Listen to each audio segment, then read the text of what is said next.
இப்போ தேவை வெறும் 5 டிஎம்சி தான் தேவை. 5 டிஎம்சிக்காக நீங்கள் எதுக்கு 70 டிஎம்சி அணை கட்டுறீங்க?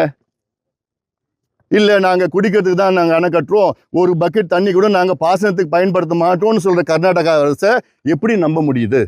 கடந்த காலத்தில், அதாவது காவிரி நடுவர் மன்றம் 1990 அமைக்கிறாங்க, 91 இடைக்கால தீர்ப்பு வருது, 2007 இறுதி தீர்ப்பு வருது, அந்த 2013 கெசட் நோட்டிஃபிகேஷன் வருது, 2018 நம்ம கோர்ட்டு, ஏன்னா கர்நாடகா எதுவுமே ஒத்துக்கலை, அதனால் நம்ம உச்சநீதிமன்றம் போனோம்.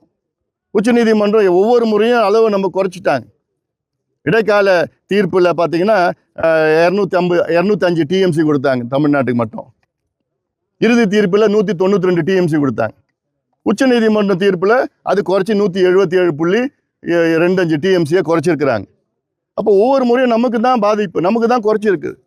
425 டிஎம்சி வெள்ளக்காரங்காலத்தில், இன்னைக்கு 177.25 டிஎம்சி கர்நாடகா நம்ம கொடுக்கணும். தமிழ்நாட்டில் வர்றது அது வேற, நொய்யல் ஆற்று மூலமாக அமராவதி பவானி ஆற்று மூலமாக வர்றதுலாம் அது வேற. காவேரி நம்ம கொடுக்கணும். அதனால் இந்த மேகதாது அணை கட்டினாங்கன்னா நமக்கு பாதிப்பு.